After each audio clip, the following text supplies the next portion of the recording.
A young boy lay sleeping in his bed when he heard footsteps outside his room. He peeked out of his eyes to see what was happening when his door swung open to reveal a murder carrying corpses of his parents. After silently propping them up on a chair, he wrote something on the wall in the blood of the dead bodies. He then hid under the child's bed. The child got scared beyond belief. He couldn't read the writing on the wall, and he knew the man was under his bed. Like any child, he pretended to be asleep through the whole thing and hadn't woken up yet. He lay still as the bodies quietly hearing the breathing from under his bed. An hour passed, and his eye got adjusted to the darkness. He tried making out the words, but it was a struggle. He gasped when he finally read out the sentence, "I know you are awake." He read as he felt something shift underneath his bed. You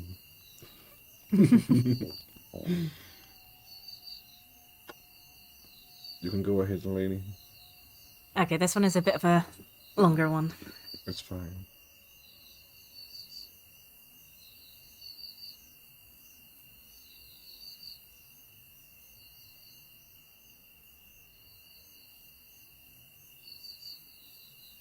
For as long as I can remember, the house at the end of the street held some mystery. Uninhabited for years, the local kids and parents all knew about its previous occupants and what happened. A young couple moved into the place around 2004.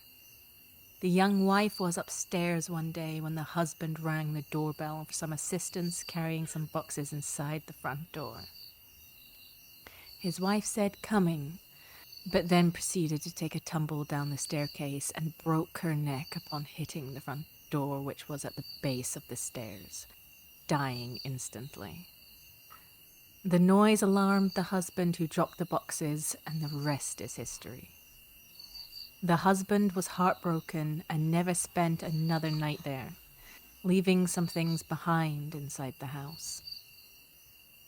As with all juicy tales, there were follow-up stories, and this is where things got weird. Apparently, one day a UPS worker walked up to the house, mistaking it for the house next door, rang the doorbell to deliver a package, and heard someone say, "Coming." Then a moment later, something hit the door hard. It was late in the afternoon, no lights were on, and dead silence. This alarmed the man, but after asking, "Is anyone there?" a few times, he realized he was at the wrong address and made the correction.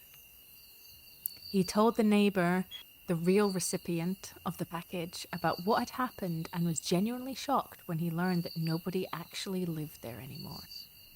The neighbor said his pallor went from a natural hue to pure white terror. This just added to the legend.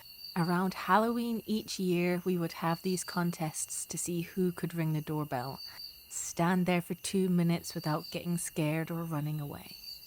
Nobody ever did it. Well, not until Casey moved into the neighborhood. His father was in the Navy, and Casey was fearless. All the kids looked up to him. When Casey celebrated his first Halloween with us, he accepted the challenge. We watched from across the street. Hell, we were scared. Casey walked up to the house, rang the doorbell. Nothing happened.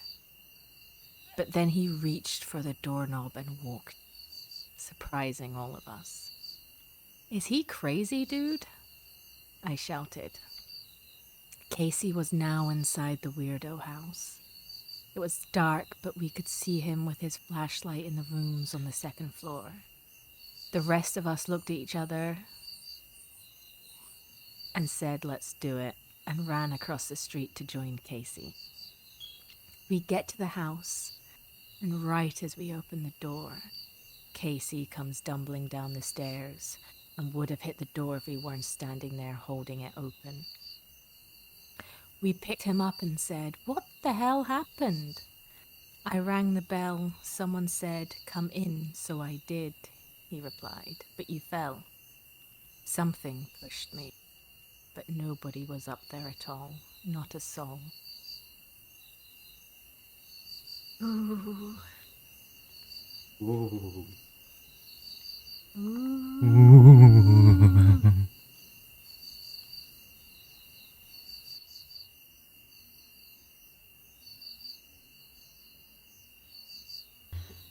I first met my wife in high school. Her beautiful sparkling eyes drew me in. They were a reflection of heaven, and her voice a chorus of angels. I proposed after we graduated from college and we planned our future together. But things have changed since then. She's been acting strange lately. In bed she tossed and turned all night, muttering under her breath. Some nights I hear strange noises like faint screams. I still love her though. We decided to get married at our local church. Before I knew it, I was waiting at the altar for her to walk down the aisle. I nodded to the priest and signaled to them, to the men sitting in the front. We pinned her on top of the altar as the priest wrapped her arms and legs in chains. She hissed and howled, her body writhing in agony. The priest grasped the crucifix in front of her face and began the recitation. I wasn't going to let her go. I wanted my wife back.